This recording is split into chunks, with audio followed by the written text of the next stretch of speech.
Assalamualaikum warahmatullahi wabarakatuh. Alhamdulillah wa syukurillah wassalatu wassalamu ala rasulillah wala haula wala quwata illa billah amma ba'du. Sahabat ngopi, ngobrol perkara ilmu. Ibadah itu merupakan kewajiban bagi setiap manusia terhadap Tuhannya. Ibadah ini akan membuat manusia menjadi tenang, akan membuat manusia menjadi tentram. Bentuk ibadah pun banyak sekali, bermacam-macam. Ada yang namanya sholat, zakat, puasa, jihad, serta membaca Al-Quran. Sahabat ngopi, ngobrol perkara ilmu. Sholat itu merupakan rukun Islam yang kedua setelah syahadat. Ketika malaikat Jibril bertanya kepada baginda Rasul, "Ya Muhammad, akhbirni anil Islam." Wahai Muhammad, kabarkan kepadaku apa yang dinamakan Islam. Rasulullah SAW menjawab, "Qal al-Islam, Islam itu adalah antasyhada an la ilaha illallah wa anna Muhammadan Rasulullah." Engkau bersaksi bahwa tiada ilah, tiada Tuhan selain Allah, wa anna Muhammadan Rasulullah, dan bahwasanya Nabi Muhammad itu adalah Rasul Allah, adalah utusan Allah. Wa tuqimas sholat, serta mendirikan sholat. Sholat ini merupakan suatu kewajiban. As-sholatu wajibatun ala kulli muslimin wa muslimatin wa hiya a'malu muftatahatun bitakbiri wa muhtatamatun bitaslim bi syuruti maqsusati aw fil maqsifi muayyanatin. Qala ta'ala innas sholata kanat 'alal mu'minina kitaban mauqutan. As-sholatu wajibatun, sholat itu merupakan kewajiban ala kulli muslimin wa muslimatin, atas setiap orang yang Islam, laki-laki maupun yang perempuan. Wa hiya a'mal mubtadahatun bitakbir, dan salat itu adalah perbuatan yang diawali dengan takbir, wa muhtatamatun bitaslim, dan diakhiri dengan salam. Qala ta'ala, Allah Subhanahu wa taala berfirman, a'udzubillahi minasyaitonirrajim, inna sholata kanat 'alal mu'minina kitaban mauqutan. Sesungguhnya salat itu kanat 'alal mu'minina, untuk orang-orang mukmin, kitaban mauqutan, waktunya telah ditentukan. Sholat ini merupakan kewajiban atas setiap manusia. Begitu wajibnya sholat sampai Rasulullah SAW bersabda, "Inna awwala ma yuhasabu bihil abdu yaumal qiyamah as-sholat." Sesungguhnya yang pertama kali dihisab nanti pada hari kiamat itu adalah sholat. Allah Subhanahu wa taala berfirman, "Aqimus sholat." Dirikanlah sholat. Nah, sahabat ngopi, kali ini kita akan membahas tema kita adalah sholat. Sholat, dalil-dalil sholat dari Al-Quran maupun dari dalam dalil hadis. Terus kita akan membahas tentang tafsirnya. Lalu kita akan membahas juga tentang sholat jamak dan sholat qashar. Karena masalah jamak dan qashar ini banyak sekali orang yang belum tahu apa itu jamak, apa itu qashar. Kadang sering sekali terbalik, yang jamak dikatakan qashar dan yang qashar dikatakan jamak. Saksikan terus video ini sahabat ngopi. Jangan lupa like, subscribe, dan komen, serta share video ini agar lebih bermanfaat dan akan banyak sekali ilmu-ilmu yang kalian dapat. Siapa yang menyampaikan sebuah ilmu dan diikuti oleh orang lain, dia akan mendapatkan pahala, dan pahala orang yang mengikutinya tanpa terputus. Sahabat ngopi, perintah sholat berbeda dengan perintah zakat, puasa maupun haji. Jika zakat, puasa maupun haji cukup dengan turun ayat, tapi perintah salat Nabi langsung diisrokan oleh Allah. Sebagaimana firman Allah dalam Quran surat Al-Isra, "A'udzubillahi minasyaitonirrajim. Subhanallazi asra bi 'abdihi lailam minal masjidil haram ilal masjidil aqsa allazi barakna." Subhanallazi, maha suci Allah, asra, yang telah memperjalankan. Muhammad itu diperjalankan oleh Allah, bukan berjalan sendiri. Kalau Muhammad berjalan sendiri, tidak mungkin waktunya satu malam. Ini Allah yang memperjalankan. Kalau Allah yang memperjalankan, maka tidak ada yang tidak mungkin.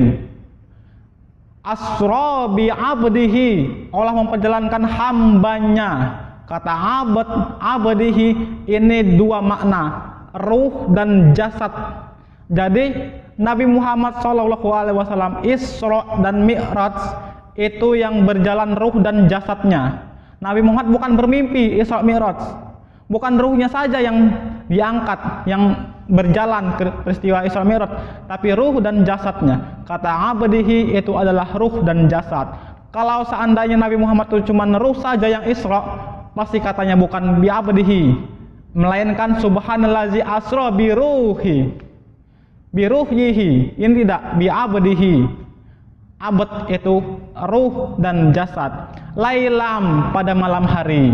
Kenapa pada malam hari? Karena malam hari ini malam yang hening, malam yang sunyi. Minal masjidil haram ilal masjidil aqsa, dari masjidil haram ke masjidil aqsa allazi barakna, yang telah diberkahi. Sahabat ngobrol perkara ilmu. Kali ini yang pertama kita akan membahas tentang dalil-dalil sholat. Yang pertama, Allah Subhanahu wa taala berfirman, aqimus sholata wa atuz zakat warka'u ma'arrakiin.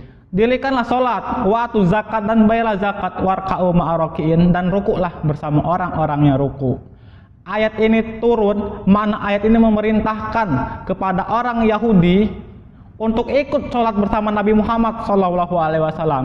Aqimus sholat, ayolah ikut sholat bersama Nabi Muhammad. Wa atuz zakat, dan ayolah kita membayar zakat. Warka'u ma'arrakiin, dan rukuklah bersama orang-orang yang ruku. Sholat itu dalam segi prakteknya pasti ada ruku, tapi ini diulangi lagi oleh Allah. Aqimus sholat, warka'u ma'arrakiin, dan rukuklah. Padahal sholat itu prakteknya ada ruku, tapi ini diulangi lagi, warka'u ma'arrakiin, dan rukuklah bersama orang-orang yang ruku. Maknanya ketika Nabi SAW, ketika ayat ini menyuruh orang-orang Yahudi, ayolah sholat bersama Nabi Muhammad, sholat bersama Nabi Muhammad, dan ikut ruku bareng, ikut ruku bersama orang Islam, masuklah ke dalam agama Islam, dirikanlah sholat dan tunaikan zakat. Itu makna aqimus sholat wa atuz zakat warka'u ma'arrakiin. Ayat yang kedua, wasta'inu bis sabri was sholat. Jadikanlah sabar dan sholat sebagai penolongmu. Jika kita sedang merasa banyak ujian, jika kita sedang merasa hidup ini gundah, gulana, sedih, ketika kita merasa terpuruk, ketika kita merasa terhimpit, wasta'inu bis sabri was sholat. Jadikan sabar dan sholat sebagai penolongmu. Kita kerjakan sholat, kita sabar dalam menghadapi ujian. Akan tetapi dilanjutkan lagi dengan ayat yang tadi, wa innaha lakabiratun illa 'alal khashiin. Sesungguhnya menjadikan sabar dan sholat itu sebagai penolong berat sekali, sangatlah berat. Illa 'alal khashiin, kecuali orang-orang yang khusyuk. Siapa itu orang yang khusyuk? Orang yang khusyuk adalah orang yang takut kepada Allah dan yakin dalam dirinya bahwa dia nanti akan meninggal, akan bertemu dengan Allah Subhanahu wa taala, akan mempertanggungjawabkan segala amal ibadah yang mereka kerjakan di dunia. Inilah orang yang khusyuk. Kemudian ayat selanjutnya, utslu ma uhiya ilaika minal kitab wa aqimus sholat. Bacalah kitab, bacalah Al-Quran yang diwahyukan kepada engkau. Kita diperintahkan oleh Allah membaca Al-Quran. Selain membaca, kita juga harus memahami isi kandungannya, dan kita juga mempraktekkan isi kandungan Al-Quran dalam kehidupan sehari-hari. Wa aqimus sholat, dan dirikanlah sholat, wajibnya sholat. Inna sholata tanha anil fahsya'i wal munkar. Karena sholat itu dapat mencegah dari perbuatan keji dan mungkar.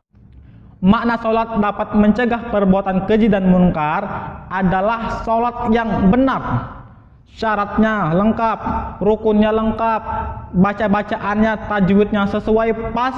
Inna sholata tanha anil fahsya'i wal munkar. Maka dia sholatnya tadi dapat mencegah dari perbuatan keji dan mungkar. Mengapa demikian? Karena ketika orang melakukan ibadah sholat, imannya akan bertambah, ketakwaannya akan bertambah. Ketika imannya bertambah, maka dia tidak akan melakukan perbuatan yang keji dan mungkar. Dengan syarat sholat sungguh-sungguh, syarat rukun sholat terpenuhi, serta tajwid yang ada dalam bacaan sholat itu terpenuhi. Nah, sahabat ngopi, itu tadi dalil tentang kewajiban sholat serta penjelasannya. Sekarang kita akan membahas tentang sholat jamak serta sholat qashar. Ini perlu sekali kita pelajari, karena jika kita tidak tahu, kita melaksanakannya, wa kullu man bi ghairi ilmin, siapa yang beramal, siapa yang ibadah bi ghairi ilmin, dia tidak memiliki ilmu, ya malu, amal ibadahnya akan mardudatun, ditolak oleh Allah Subhanahu wa taala, la tuqbalu, tidak akan diterima oleh Allah.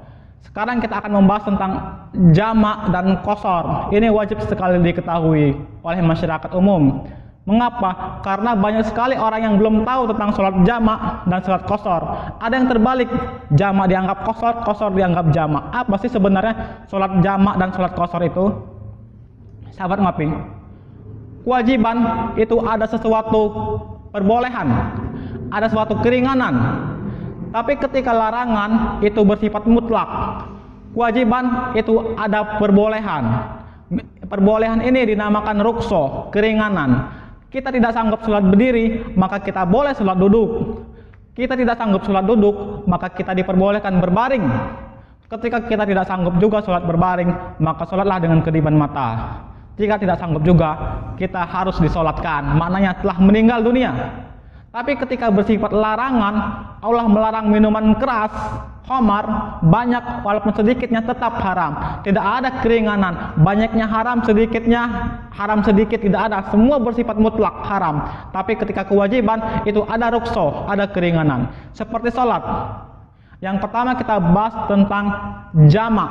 Apa sih yang dimaksud dengan sholat jamak itu? Jamak ini artinya menggabungkan. Dua sholat digabungkan dalam satu waktu. Misal sholat zuhur dan sholat asar dijamak, digabungkan pada waktu zuhur. Boleh juga sholat zuhur dan sholat asar dijamak, digabungkan di waktu asar. Yang kedua, qashar. Apa itu qashar? Qashar adalah meringkas. Sholat itu bisa diringkas. Sholat zuhur dan asar diringkas menjadi dua-dua. Isya juga bisa diringkas.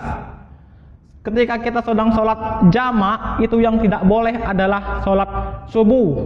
Sholat subuh itu tidak boleh dijamak. Ketika kita sholat qashar, yang tidak boleh sholat maghrib. Karena qashar adalah ringkas. Ketika 4 diringkas menjadi 2 bisa. Sedangkan 3, sholat maghrib itu 3 rakaat. Ketika diringkas akan menjadi 1,5. Ini tidak bisa. Karena dari mana kita dapat setengah? Bagaimana tata cara sholat setengah rakaat? Jadi sholat maghrib tidak bisa di qashar. Nah, sahabat ngopi, selanjutnya apa saja syarat orang boleh sholat jamak? Yang pertama, orang boleh melaksanakan sholat jamak ketika dia sedang dalam perjalanan. Perjalanan di sini sejauh 78 km. Kedua, orang boleh melaksanakan sholat jamak ketika sedang turun hujan deras. Ketiga, orang boleh melaksanakan sholat jamak ketika dia merasa takut. Takut di sini ketika dia keluar rumah, dia merasa terancam. Apakah ada orang yang ingin membunuhnya, ataukah nanti ada bencana alam yang akan terjadi. Boleh sholat jamak. Selanjutnya, orang boleh sholat jamak itu ketika dia sedang sakit. Boleh sholat jamak. Yang kedua, syarat orang boleh mengerjakan sholat qashar adalah dia sedang dalam perjalanan. Tapi sholat qashar ini sejauh 1 mil atau 3 fasak, maka dia boleh mengerjakan sholat qashar.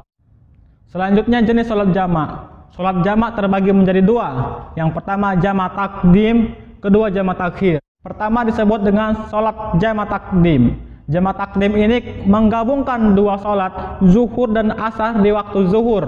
Ini jamak takdim. Atau maghrib dengan isya di waktu maghrib. Jamak takdim. Yang kedua disebut jamak takhir. Jamak takhir ini menggabungkan 2 sholat zuhur dan asar di waktu asar, atau maghrib dan isya di waktu isya. Ini disebut dengan jamak takhir. Tata cara melakukan sholat jamak takdim. Sholat jamak takdim ini ketika dalam perjalanan 78 km. Itu yang pertama. Yang kedua harus tertib. Jamak takdim ini misal sholat zuhur dan asar di waktu zuhur, dan diawali sholat zuhur dulu baru sholat asar. Jangan sholat asar dulu baru sholat zuhur di waktu zuhur, bukan. Tapi diawali dengan sholat zuhur dulu baru asar di waktu zuhur. Tertib. Yang kedua, menggabungkan kedua sholat ini waktunya jangan terpisah lama. Ketika dia selesai sholat zuhur, langsung dilanjutkan lagi dengan sholat asar. Sedangkan jamak takhir ini sama seperti jamak takdim. Yang bedanya hanya sholat jamak takhir ketika sholat zuhur dan asar di waktu asar, dia boleh memulai sholat zuhur dulu, juga boleh memulai dengan sholat asar dulu. Dia tidak ada tertib. Tidak tertib, mau asar dulu boleh baru zuhur, atau zuhur dulu boleh baru asar. Sedangkan jamak takdim ini harus tertib, diawali zuhur dulu baru asar, diawali maghrib dulu baru isya. Sedangkan sholat qashar ini yang boleh diringkas yang 4 rakaat. Sholat zuhur, sholat asar dengan sholat isya. Sedangkan sholat subuh dengan sholat maghrib sama seperti sholat biasa, tidak bisa diringkas. Nah, sahabat ngopi, sekian dulu pembahasan kita tentang sholat ini. Semoga ini menjadi referensi, menjadi ilmu pengetahuan bagi kalian yang mendengarkan video ini. Semoga bermanfaat bagi kita semua. Wal afwa minkum. Wassalamualaikum warahmatullahi wabarakatuh.